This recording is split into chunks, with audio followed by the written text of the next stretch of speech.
नमस्कार साथियों, मेरा नाम है आर.के. सिंह। संस्कृति आईएएस के यूट्यूब चैनल पर आप सभी का स्वागत है। आज के एपिसोड में हम बात करने वाले हैं जिस मुद्दे की, वो मुद्दा जुड़ता है गोरखालैंड से। गोरखालैंड का जो मुद्दा है वो कोई नया मुद्दा नहीं है, बल्कि 80 के दशक में ये सबसे पहली बार उठाया गया। उस समय जो नेशनल लिबरेशन फ्रंट है उस के द्वारा ये उठाया गया था। नेता थे उस समय सुभाष घी सिंह। उन्होंने सबसे पहली बार गोरखालैंड के मुद्दे को उठाया था। उसके बाद देखें तो ये जो मुद्दा है अक्सर कई समयों पर चर्चा में रहा है और अब ये कहा जा रहा है कि गोरखालैंड जो संघर्ष है अब अपने अंतिम दौर में पहुंचता हुआ दिख रहा है, क्योंकि कहा जा रहा है कि क्या अब गोरखालैंड एक नया भारत का केंद्र शासित राज्य बनने जा रहा है। तो इसी मुद्दे की आज हम चर्चा करने वाले हैं। इस मुद्दे से जुड़े हुए जितने भी अहम पहलू हैं कि आखिर गोरखालैंड कहते किसे हैं, भारत में आखिर गोरखालैंड की मांग क्यों की जा रही है, किनके द्वारा की जा रही है, और इसके संदर्भ में जो राज्य सरकारें हैं उनकी क्या प्रतिक्रिया है, और इससे जुड़े हुए जो भी अहम पहलू हैं कि भारत में कैसे केंद्र शासित जो राज्य हैं, जो क्षेत्र हैं, उनके निर्माण की प्रक्रिया हमारे संविधान में किस प्रकार से बनाई गई है, इन सभी बिंदुओं पर एक एक करके हम बात करेंगे। चलिए शुरू करते हैं। देखते हैं कि गोरखालैंड जो संघर्ष है ये केंद्र शासित प्रदेश बनने की ओर बढ़ते कदम पे कैसे देखा जा रहा है। इसी मुद्दे की चर्चा हम करने वाले हैं। एक न्यूज़ आर्टिकल लेते हैं और इसी न्यूज़ आर्टिकल के आधार पर इस पूरे मुद्दे की हम चर्चा करेंगे। न्यूज़ है Gorkhaland to UT various solution on centre table से गोरखा लीडर्स आफ्टर टॉक। ये बात कही गई है। गोरखा जो नेता है उन्होंने वार्ता की, उस वार्ता के बाद कहा कि जो गोरखालैंड है, गोरखालैंड से जो केंद्र शासित प्रदेश बनने तक का जो केंद्र की कह सकते हैं कि मेज पर ये एक समाधान है, वो विभिन्न समाधानों के तौर पे देखा जा सकता है। और जो भी गोरखा नेता है वो इस बात से नाराज हैं कि जो बंगाल की सरकार है, जो पश्चिम बंगाल की सरकार है, उसने 3 वर्ष बाद भी जो केंद्रीय गृह मंत्रालय है उसके द्वारा जो आयोजित बैठक है उस बैठक को छोड़ दिया, जिसमें देखें तो लगभग जो 11 गोरखा समूह हैं उनके लिए एसटी दर्जे की मांग पर भी चर्चा चली है। तो इस तरह की जो वार्ता हुई थी उसमें मूल रूप से जो पश्चिम बंगाल की सरकार है उसका जो प्रतिनिधित्व नहीं देखने को मिला। इस कारण से देखें तो जो गोरखा समूह है, जो गोरखा नेता है, वो काफ़ी नाराज दिख रहा है। इस कारण से ये मुद्दा एक बार फिर से चर्चा में है, क्योंकि हाल ही में इसके संदर्भ में देखें तो केंद्रीय जो गृह मंत्रालय है उसने गोरखालैंड मुद्दे पर एक महत्वपूर्ण बैठक का आयोजन किया था। बैठक की जो अध्यक्षता है वो केंद्रीय गृह राज्य मंत्री नित्यानंद राय ने की थी और गोरखा नेताओं ने केंद्र शासित प्रदेश या अलग राज्य बनाने के प्रस्ताव पर भी खास तौर पे यहाँ पर चर्चा की थी। तो इस कारण से ये जो मुद्दा है ये खास तौर पे चर्चा में देखने को मिला है। चलिए थोड़ा सा इससे जुड़े हुए कुछ अहम बिंदु हैं उन पर भी हम बात करें। जैसे बात करें कि आखिर गोरखालैंड है क्या और ये मुद्दा है क्या। तो मुद्दे को समझने से पहले हमें गोरखालैंड के बारे में जानना होगा। तो गोरखालैंड और कुछ नहीं है, बल्कि देखेंगे तो एक प्रस्तावित अलग राज्य का नाम है, जिसे गोरखा जो समुदाय है उन लोगों के द्वारा भारतीय राज्य जो पश्चिम बंगाल है उस राज्य में अपने सांस्कृतिक, अपने सामाजिक और अपने राजनीतिक जो अधिकार है उन अधिकारों की रक्षा और उनके विकास के लिए ये लगातार लंबे समय से मांग करते रहे। और ये जो मांग है ये आज से नहीं है, ये मांग उठी थी सबसे पहली बार 80 के दशक में, जब यहाँ पर खास तौर पे जो गोरखा नेशनल लिबरेशन जो फ्रंट है उस समय इसके नेता थे सुभाष घी सिंह। उनके समय से देखें तो ये जो मुद्दा है गोरखालैंड का ये तब से चर्चा में रहा है। इसके बाद देखें तो धीरे धीरे अलग अलग समयों पर गोरखालैंड से जुड़े हुए जो भी संघर्ष हैं, जो आंदोलन है, वो देखने को मिले हैं। और हाल के पिछले वर्षों में देखें तो 2017 में राजनीतिक संघर्ष का रूप ये लेते हुए दिखा, जब गोरखा जनमुक्ति जो मोर्चा है उसके नेतृत्व में दार्जिलिंग और उसके आसपास के क्षेत्रों में लगभग 104 दिन से अधिक वहां पर एक तरह से आंदोलन का पूरा माहौल देखने को मिला, जिसके बाद से ये जो गोरखालैंड की मांग है ये देश दुनिया में चर्चा का विषय बन गई। अब थोड़ा सा गोरखालैंड के अगर भौगोलिक अवस्थिति की बात करें कि आखिर जो गोरखालैंड है ये है कहाँ, तो देखिए इसके बारे में ये कहा जाता है कि जो गोरखालैंड है इसकी जो मांग है ये दार्जिलिंग जो क्षेत्र है और जो तराई है, जो दोआर्स क्षेत्र है, उनके लिए की जाती है, जो पश्चिम बंगाल के उत्तर में अवस्थित एक क्षेत्र है। दोआर के बारे में थोड़ा सा आपको जानना होगा कि आखिर दोआर्स क्षेत्र क्या है। तो दोआर्स का मतलब क्या होता है कि जो हिमालय क्षेत्र, हिमालय का जो तलहटी क्षेत्र है, उसके अगर दक्षिण में आएंगे और ब्रह्मपुत्र नदी के अगर उत्तर में बढ़ेंगे तो समुद्र का जो तट है उससे कहीं ना कहीं जो जलोढ़क जो मैदान क्षेत्र है उसी को हम दोआर्स कहते हैं। तो ये जो इसकी अवस्थिति है कि जो गोरखालैंड की मांग की जा रही है, ये क्या है कि जो दार्जिलिंग क्षेत्र है पश्चिम बंगाल का, और ख़ास तौर पे इसकी जो अवस्थिति आप देखेंगे तो ये जो पश्चिम बंगाल है, जो वेस्ट बंगाल है, उसके उत्तर में आपको देखने को मिलेगी। जो ये पूरा क्षेत्र जिसकी हम बात कर रहे हैं तो ये पश्चिम बंगाल के उत्तर क्षेत्र में अवस्थित एक महत्वपूर्ण क्षेत्र है। ये दार्जिलिंग जो क्षेत्र है उसका और तराई और दोआर जो क्षेत्र है उनको मिलाकर ये गोरखालैंड की मांग की जाती है। और इसमें भी देखेंगे तो ये जो पूरा क्षेत्र गोरखालैंड की जो डिमांड की जा रही है एक नए स्वायत्त क्षेत्र के रूप में स्थापित करने की, तो ये क्षेत्र भारतीय जो मुख्य भूमि है, जो भारत का मेन लैंड है, जो मुख्य भूमि है, और जो पूर्वोत्तर का क्षेत्र है, इधर आप देखिए ये पूरा आपको इधर ये पूर्वोत्तर का क्षेत्र दिखेगा और ये वाला आपको भारत की मुख्य भूमि देखने को मिलेगी। इसी के बीच में ये अवस्थित जो क्षेत्र है, जो चिकन नेक हम कहते हैं, वहीं पर जो सिलीगुड़ी कॉरिडोर है उसके निकट होने के कारण एक तरह से देखें तो ये राष्ट्रीय सुरक्षा के दृष्टिकोण से भी महत्वपूर्ण माना जाता है। तो इसकी अवस्थिति आप देख सकते हैं कि जो इंडिया का मेन लैंड है, इंडिया का जो मेन लैंड है, जो मुख्य भूमि है, और इधर आप देखेंगे तो इंडिया का जो आप देखेंगे दूसरा पार्ट है नॉर्थ ईस्ट का। इन दोनों के बीच में जो जोड़ने वाला क्षेत्र है, जिसको आप कह सकते हैं कि ये क्या है, ये सिलीगुड़ी, ये क्या माना जाता है, तो ये सिलीगुड़ी कॉरिडोर है, या दूसरे तरफ से आप देखेंगे तो इसको क्या बोला जाता है, तो इसे चिकन नेक बोला जाता है। तो यही वाला क्षेत्र है। और अगर स्ट्रेटजिक लोकेशन के दृष्टिकोण से देखें, नेशनल सिक्योरिटी के दृष्टिकोण से देखें तो ये काफ़ी अहम क्षेत्र माना जाता है और ये सेंसिटिव क्षेत्र में जाना जाता है, सेंसिटिव जोन में ये आता है। और इसी के संदर्भ में ये पूरी बात यहाँ पर हमें देखने को मिल रही है। तो ये हमने देख लिया इसकी भौगोलिक अवस्थिति कहाँ पर है। इसके अलावा थोड़ा सा जो गोरखालैंड है, इसके अगर इतिहास की बात करें तो जैसा कि पहले हमने बताया कि जो गोरखालैंड की मांग सबसे पहले उठी वो 80 के दशक में, जब गोरखा नेशनल लिबरेशन जो फ्रंट GNLF है उसके द्वारा उठाई गई थी। और उस समय सबसे चर्चित नेता इसके थे सुभाष घिसिंग।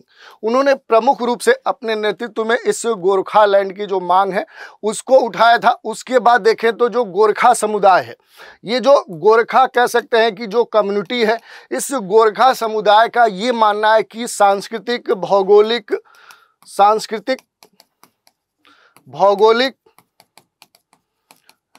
राजनैतिक और इसके अलावा जो आर्थिक अधिकार हैं, उन अधिकारों के साथ जो इनकी भाषाई पहचान है, इसके अलावा आप जोड़ सकते हैं कि इनकी जो भाषाई पहचान है, इसको ध्यान में रखते हुए ये जो समुदाय है अपने इन सभी सांस्कृतिक, भौगोलिक, राजनैतिक, भाषाई, आर्थिक जो पहचान है, वो अधिकार है, उनको प्राप्त करने के लिए एक अलग राज्य की आवश्यकता या इस अलग राज्य को कहीं ना कहीं बनाने की ये मांग कर रहे हैं। तो इस तरह का इस गोरखालैंड का पूरा बैकग्राउंड है, हिस्टोरिकल बैकग्राउंड है जिसको हमने देखा।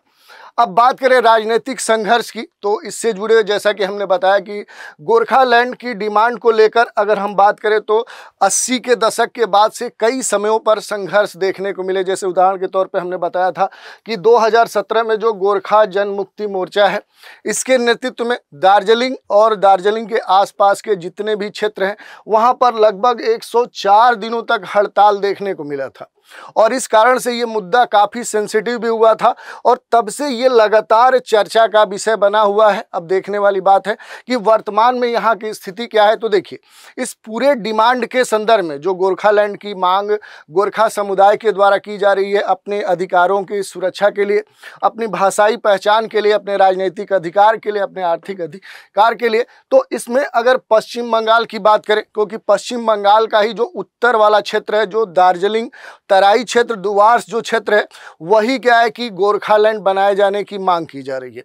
तो इस पूरे मुद्दे पर जो पश्चिम बंगाल की सरकार है उस सरकार ने गोरखालैंड के गठन का क्या किया है, विरोध किया है। एक तरह से देखें तो इस गठन को डिनाई कर दिया है, क्योंकि इससे उसका कहना है कि राज्य की जो संप्रभुता है, जो राज्य की एकता है, जो अखंडता है, उसको नुकसान पहुंचेगा। और पश्चिम बंगाल की जो मुख्यमंत्री ममता बनर्जी हैं उन्होंने बार बार कहा कि गोरखालैंड का जो गठन है ये राज्य की सुरक्षा के लिए, राष्ट्र की सुरक्षा के लिए, राज्य की अखंडता और स्थिरता के लिए कहीं से भी ठीक नहीं है। हालांकि इस पूरे मामले में अगर केंद्र सरकार की बात करें तो केंद्र सरकार ने गोरखा समुदाय के जो विकास है, जो गोरखा कम्युनिटी है, इनके डेवलपमेंट पर खास तौर पे बात की है और इनके विकास और इनके जो राइट्स हैं, इनके जो अधिकार हैं, उनको ध्यान में रखते हुए कई सारी जो योजनाएं हैं, जो स्कीम्स हैं, जो प्रोग्राम्स हैं वो लाई हैं। लेकिन गोरखालैंड की पूरी तरह से जो स्वतंत्र राज्य के रूप में जो मान्यता, जो स्वीकृति देने की बात है, इसको अभी तक एक्सेप्ट नहीं किया गया है। तो ये वर्तमान में इसकी स्थिति है। अब अलग से हम बात कर लेते हैं कि आखिर गोरखालैंड को या इस क्षेत्र की अलग से पश्चिम बंगाल में आखिर मांग क्यों उठ रही है, यानी कि ऐसी क्या बातें हैं जो कि पश्चिम बंगाल में इस क्षेत्र में रहने वाले लोग पश्चिम बंगाल से अलग करके इसे एक कह सकते हैं स्वायत्त क्षेत्र के रूप में दर्जा देने की बात कर रहे हैं। तो इसके पीछे कई सारे कारण हैं, एक एक करके बात करेंगे।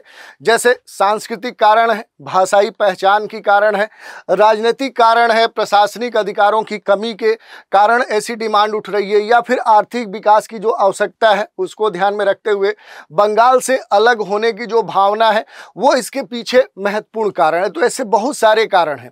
अब एक एक करके सभी कारणों पर हम बात कर लेते हैं। जैसे बात करें सांस्कृतिक और जो भाषाई पहचान की बात कही जा रही है गोरखा समुदाय के द्वारा, तो गोरखा समुदाय अपनी अलग जो संस्कृति है, जो भाषाई पहचान है, उसको बनाए रखने चाहता है, उसे बनाए रखने का प्रयास करना चाहता है, क्योंकि उनकी जो भाषा है, उनकी अपनी जो संस्कृति है, वो बंगाली जो समुदाय है, एक तरफ आप देखेंगे तो गोरखा कम्युनिटी है और दूसरी तरफ देखेंगे तो बंगाली कम्युनिटी है। इन दोनों में देखेंगे तो जो समुदाय है, इनकी अपनी जो संस्कृति है, इनका जो कल्चर है, और दूसरी तरफ आप देखेंगे कि इनका जो भाषा है, ये दोनों क्या है, पूरी तरह से अलग है। और इसी कारण से जो गोरखा समुदाय है वो अपने जो भी अधिकार हैं, खास तौर पे देखें जो अपनी संस्कृति है, जो अपनी भाषा है, उसकी जो पहचान है, उसे सुरक्षित करने के लिए इस तरह के स्वायत्त गोरखालैंड क्षेत्र की मांग कर रहे हैं। तो ये एक महत्वपूर्ण कारण हुआ। इसके अलावा आप देखेंगे तो राजनीतिक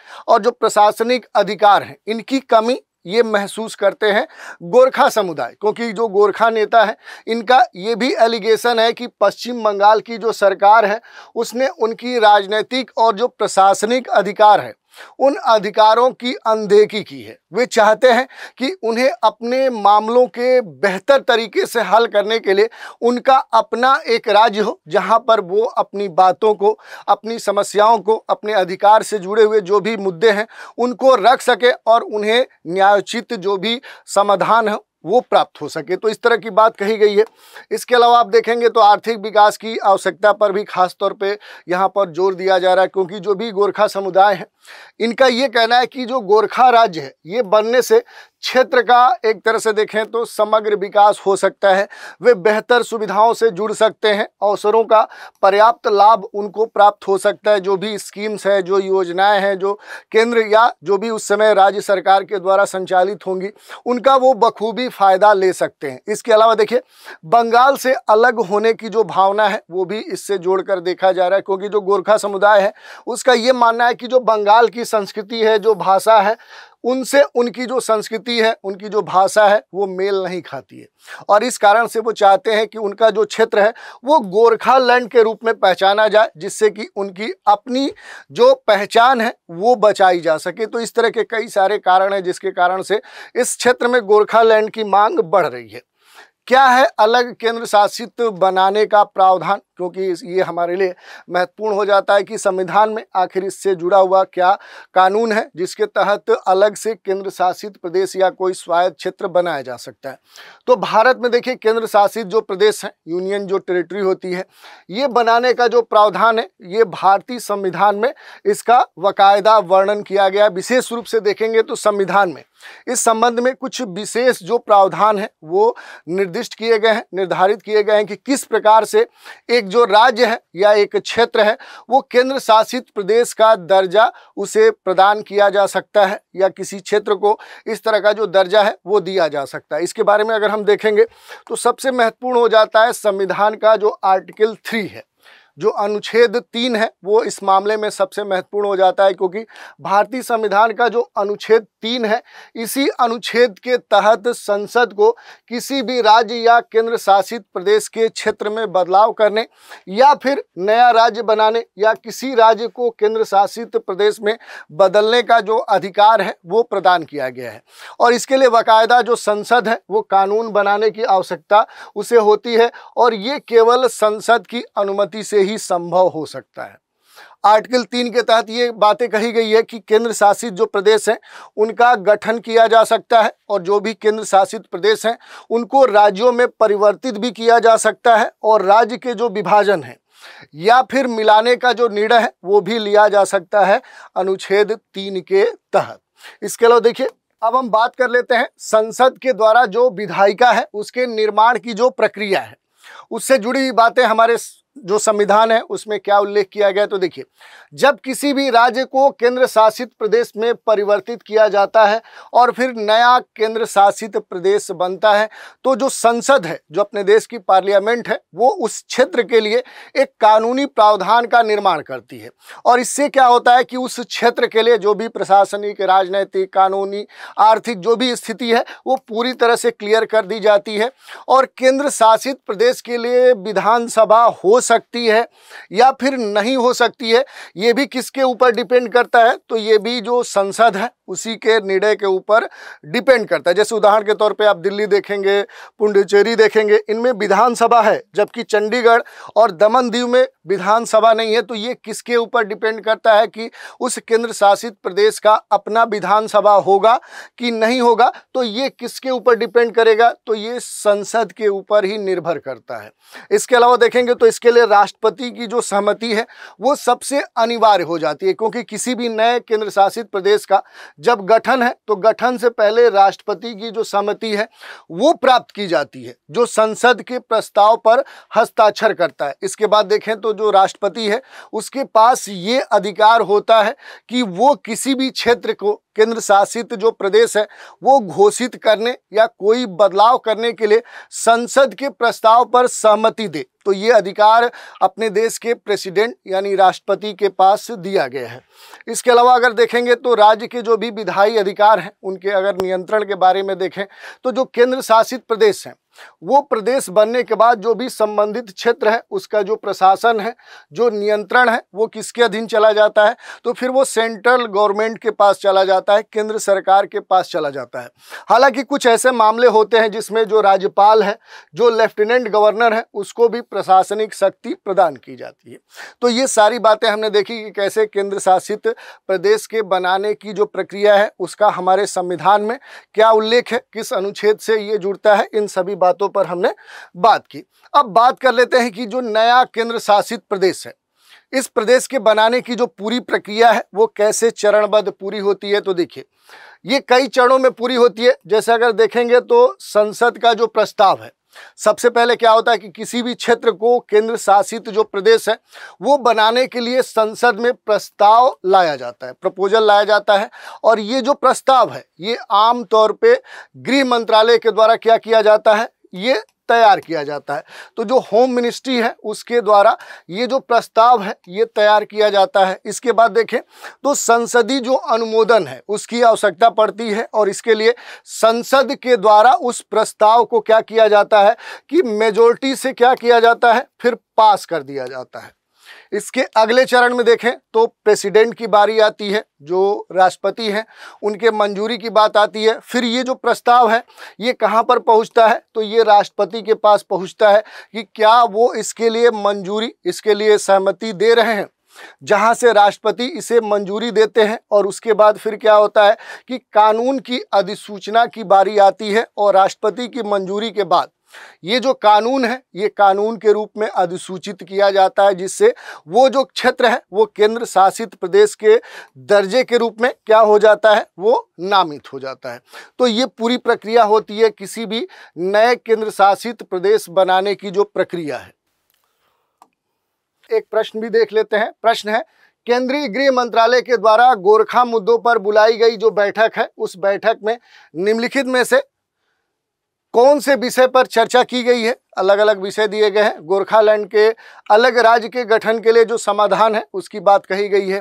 गोरखा समुदाय को एसटी का दर्जा देने की बात कही गई है, या दार्जिलिंग तराई और दोवार क्षेत्रों का राष्ट्रीय सुरक्षा के महत्व पर चर्चा की गई है, या इन सभी बातों पर चर्चा की गई है। इस प्रश्न का उत्तर आपको कमेंट के माध्यम से हम तक प्रेषित करना है। तो आज के एपिसोड में हमने बात कर ली गोरखालैंड का जो मुद्दा है, जिसके संदर्भ में हाल ही में वार्ता हुई है और ये कहा जा रहा है कि अब आने वाले समय में क्या भारत का गोरखालैंड एक नया स्वायत्त केंद्र शासित प्रदेश बनने वाला है, और इससे जुड़े हुए जितने भी अहम पहलू थे उन पर भी हमने बात की। तो आज के एपिसोड में इतना ही। आप सभी हमारे साथ बने रहें, इसके लिए धन्यवाद।